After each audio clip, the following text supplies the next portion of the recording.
A nossa primeira convidada na sabatina dos candidatos ao Senado aqui pelo Ceará é Érica Amorim, do PSD, ela que é deputada estadual. Seja bem-vinda, boa noite, agradecer pela sua participação aqui no Band Cidade. A partir de agora, o cronômetro será acionado, nossa conversa vai durar aí cerca de 15 minutos. Primeira pergunta, Érica. Por que ser candidata ao Senado? A senhora tem tido é deputada estadual, tem tido uma destacada mandato lá na Assembleia Legislativa e resolveu ser candidata ao Senado Federal. Por quê? Boa noite a todos que assistem, que acompanham. Obrigada pela oportunidade. Eu gostaria de iniciar me apresentando, falando um pouco sobre essa trajetória que me levou para a política, sabe, Rogério? Eu iniciei na minha vida pública assumindo o secretariado de governo no município de Caucaia, quando meu esposo esteve prefeito do município. Foi um momento de me apropriar de tantos desafios e de estar mais perto, de fato, da gestão pública, perceber indicadores, os desafios, de fato, que o município tem, as dificuldades com as questões financeiras, de fazer projetos, de tentar aprovar nos ministérios, de tentar trazer para a população um serviço melhor e nos deparar também com todos os dilemas, muitas vezes, de pouco orçamento, de tabela defasada do SUS para as questões de saúde. Então, naquele momento, por exemplo, Naomi colocou o IPTU todo para a saúde, aumentou os investimentos de aproximadamente 7 milhões para 15 milhões de reais para a saúde. E ainda assim a gente viu os grandes dilemas. Mas também para lutar pela pauta da infância e adolescência. Eu assumi a articulação do selo Unicef no município. O município estava há 2 gestões sem reconhecimento do Unicef, que o Unicef trabalha os direitos da criança e do adolescente. Então foi ali naquele momento, também me reunindo com o secretariado, percebendo os indicadores de evasão escolar, de distorção idade série, de vacinação, índices de vacinação, de acompanhamento das gestantes com relação a pré-natal e tantas outras demandas que a gente, de fato, se apaixonou pela política da infância e adolescência. E graças a Deus nós tivemos o retorno do selo Unicef para Caucaia, porque conseguimos melhorar os indicadores na saúde, assistência e educação no município. Isso foi que me levou, me deu força, me deu ânimo e vontade de estar representante ali na Assembleia Legislativa. Em 2018 eu me coloquei candidata. Das mulheres candidatas, eu fui a deputada mais votada. Isso me surpreendeu em partes, e me encheu de responsabilidade para fazer um mandato em defesa da infância e adolescência ali na Assembleia. Naqueles 2 primeiros anos, eu assumi a presidência da Comissão da Infância e Adolescência.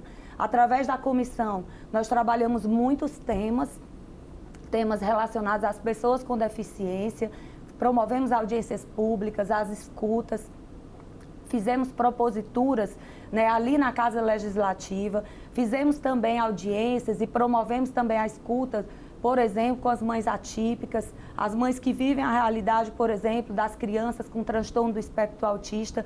E vale destacar também que foi naquele período que na Casa Legislativa houve a movimentação e a mobilização para que a Assembleia Legislativa tivesse um núcleo especializado para crianças, para tratamento e acompanhamento das crianças com TEA, que foi o Mundo Azul naquele momento. Nós fizemos também todo o acompanhamento e pautamos a questão da saúde mental, a proteção e o cuidado com as nossas crianças na questão contra o abuso e exploração sexual, que infelizmente são crimes graves, sérios e que ainda são silenciados. Muitas crianças não sabem como falar sobre o assunto, muitos adultos não percebem os sinais das crianças e a gente fez uma mobilização e levou Jornada pela Infância, que foi um momento de capacitar professores da rede pública com relação às questões também de proteção às crianças e adolescentes. Enfim, essa foi uma trajetória que me deu muita vontade de permanecer no Legislativo. Estar no Senado é legislar, é promover leis que assegurem direitos às nossas crianças, às nossas mulheres, à nossa juventude, mas também lutar por mais recursos, lutar para garantir investimentos maiores na saúde pública, que a gente precisa avançar, precisa mudar essa realidade de ter uma tabela que realmente corresponda e leve mais serviços, leve especialistas para fazer atendimento, consiga avançar com a tirada aqui do centro da capital, esses grandes serviços da saúde pública e chegar no interior do estado, chegar mais perto das pessoas. Tudo isso foi que me deu essa vontade de aceitar o convite de ser candidata a senadora e de desejar representar as mulheres, a infância e a adolescência, representar o nosso povo lá no Congresso Nacional. A senhora vive a experiência de um mandato parlamentar, a Assembleia Legislativa, como deputada estadual. O que é que muda agora nessa perspectiva de chegar ao Senado e defender os interesses, vamos dizer, de todo o Ceará? O Senado é uma casa que tem por característica legislar, fiscalizar, né?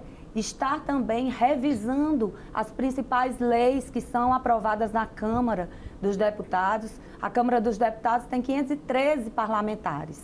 Os debates acontecem de forma intensa, muitas vezes de forma rápida, e o Senado tem 3 senadores representando o nosso Estado. Eles têm essa característica de ter o cuidado do que foi aprovado, de tentar melhorar e ter essa responsabilidade com relação a esses temas que são pautados, mas também com relação a emendas para o nosso Estado, com relação a investimentos e busca e defesa junto aos ministérios. Eu, por exemplo, como eu tenho a pauta da infância e adolescência muito forte na minha trajetória, eu faço a defesa e quero levar a defesa para que nós tenhamos no nosso Estado 100% de creches garantidas para as crianças em idade infantil. Eu queria destacar que eu também represento o CNJ, o Conselho Nacional de Justiça, no Pacto pela Primeira Infância.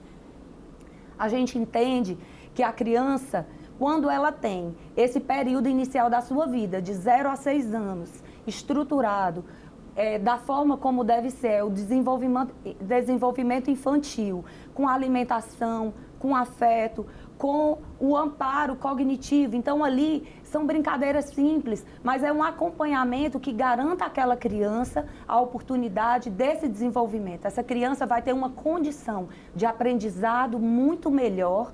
Essa criança vai ter uma condição de fala, de sociabilização e de tantas outras questões. E os estudos científicos, eles comprovam, cada R$1 investido na primeira infância, são R$7 a menos que vão ser gastos futuramente em políticas preventivas. Então, vale a pena e nós precisamos avançar nessa pauta. Então, universalizar, garantir a todas as famílias que tenham o direito de acesso à creche em tempo integral para seus filhos. Dessa forma, as mães podem se capacitar, podem estudar, podem ter uma condição de saúde, mas também de qualidade de vida, de autonomia financeira. E quando a gente fala, Rogério, de autonomia financeira para a mulher, a gente fala também, muitas vezes, de condição dessa mulher quebrar o ciclo de violência. Nós vivemos tempos de muita violência doméstica. Infelizmente, com a pandemia, esses números aumentaram. E muitas mulheres, elas suportam essa dor, elas suportam a violência doméstica porque elas não têm condição de sustentar os seus filhos. Garantir a essas mulheres capacitação, garantir a essas mulheres autonomia financeira, garantir a elas também a condição de sair do ciclo de violência, de romper com esses laços que as maltratam. E eu tenho uma lei, inclusive, que foi aprovada e sancionada no nosso Estado, que garante prioridade a essas mulheres vítimas de violência nas unidades da rede pública e privada de saúde, para que os profissionais dessas unidades, eles tenham capacitação, eles façam um acolhimento humanizado, mas também que eles direcionem essas mulheres a conhecer os seus direitos e a buscar quebrar esse ciclo de violência. Nós não podemos admitir mais, hoje, nos tempos de hoje, que a mulher ainda viva tantas violências. Essa violência afeta fisicamente, às vezes psicologicamente, moralmente, mas essa violência afeta a identidade da mulher. Ela afeta a sua família, seus filhos, afeta a comunidade, afeta a todos nós. Então, é pelas mulheres também, para que a gente possa avançar na defesa, nas políticas que garantam a elas o acesso a uma rede de proteção que elas tenham condição de se sentir seguras, porque os estudos também mostram que aproximadamente 90% das mulheres que são vítimas de feminicídio, elas não tiveram a medida protetiva, por exemplo. Por que essas mulheres não tiveram essa medida? Elas não tinham conhecimento de que elas tinham esse direito, elas não sentiam segurança na rede de proteção, elas não tinham uma delegacia da mulher por perto, elas não sabiam aonde procurar ajuda. Então, a gente precisa avançar. E a gente também tem proposituras com relação à equidade salarial. A gente também propõe que o nosso Estado avance nessa política de proteção, trazendo para as delegacias comuns atendimento especializado e feito por mulheres, para essas mulheres vítimas de violência, crianças e adolescentes. Porque o espaço que hoje é ofertado é um espaço de delegacia da mulher em alguns municípios. Nós temos 184 municípios, mas nós só temos 10 delegacias da mulher no estado do Ceará. A gente precisa avançar muito nesse sistema de proteção da vida da mulher, mas também da infância e adolescência. Delegacias de combate ao abuso e exploração sexual, nós só temos uma delegacia especializada no estado todo. Então, a gente também precisa avançar nessa pauta. E lá no Senado, eu quero fazer essa busca, eu quero buscar leis que garantam, mas também investimentos através dos recursos, né, que nós temos das emendas. E eu também quero falar, vou ver se eu consigo, porque às vezes eu estico um pouco, o tempo é pouco, mas eu peço que a população também, através das nossas redes sociais, conheça um pouco mais das nossas propostas. Eu quero levar também uma proposta de a gente ter a emenda da mulher. Eu quero construir com as mulheres, de acordo com o nosso percentual na população. Hoje nós somos mais de 53% do eleitorado. Não é justo que os homens decidam para onde vão ser feitos os investimentos para nós mulheres, que dizem respeito ao nosso corpo, à nossa profissionalização, aos nossos filhos, à nossa saúde. Então eu quero, de uma forma participativa, através de plenárias, colocar as mulheres, chamar as mulheres ao centro do debate, com elas decidir as minhas emendas como senadora para onde vão ser destinadas para o nosso Estado. Eu quero que essa construção seja feita de forma participativa e também para estimular as mulheres a se perceberem como atuantes na política, a perceberem que esse espaço, embora ainda seja muito masculino, ele também é nosso, ele também deve contar com a nossa força, né, com a nossa voz e com a nossa decisão. Candidata, o nosso tempo já está chegando próximo ao final, mas eu gostaria de perguntar para a senhora foi a candidata, tem viajado muito o interior do estado, juntamente com o seu candidato ao governo, Roberto Cláudio, sim, do PDT. A senhora foi a última candidata a ser escolhida para o Senado. Esse pouco tempo da campanha tem sido suficiente para se apresentar ao eleitor? E vou aproveitar já de antemão, a senhora vai ter aí 2 minutos para também fazer já as suas considerações finais. Olha, realmente a gente chegou em substituição ao candidato, né, do PSDB por conta da questão que estava sob júdice. Isso nos trouxe uma certa desvantagem, mas a gente tem percorrido o Ceará com muito ânimo, com muito entusiasmo, levando a nossa mensagem, buscando levar o conhecimento das pessoas sobre a nossa trajetória, sobre a nossa vontade de fazer representação pelas mulheres do nosso estado. A gente tem poucas mulheres na política. Eu acredito que a gente precisa avançar muito e à medida que nós tivermos mais mulheres, eu acredito que nós também avançaremos, porque as mulheres vão olhar e vão dizer, esse espaço também é da gente. Se ela chegou, se ela pôde, eu também posso. E é dessa forma, participando e chamando as mulheres para o centro do debate, colocando essas mulheres realmente como uma possibilidade, mas também com a atitude de fazer, de mostrar que a mulher ela tem força, ela tem garra, tem determinação, tem honestidade,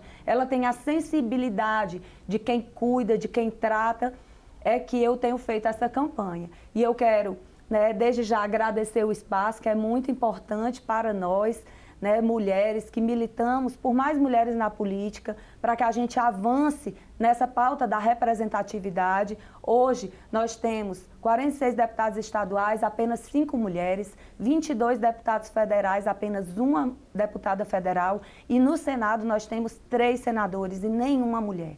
há muito tempo atrás nós tivemos a grande senadora Patrícia Saboia e hoje eu desejo ser a senadora do Ceará. Eu desejo ser voz das mulheres cearenses ali no Senado, lutar pela nossa infância e adolescência, pela proteção dos nossos meninos e meninas e garantia de educação, de esporte, de cultura, mas também pelas questões de saúde pública, as questões que afetam a nós mulheres e que afetam a todo o povo cearense. O meu número é 555. Muito obrigado à candidata Érica Amorim, do PSD, candidata ao Senado, aqui pela participação na sabatina aqui do Jornal Band Cidade. A gente agradece também ao restaurante Maiú, aqui no Senac Referência, que abriu as suas portas para a gravação dessas entrevistas. Eleições 2022, de olho no voto, de olho na Band.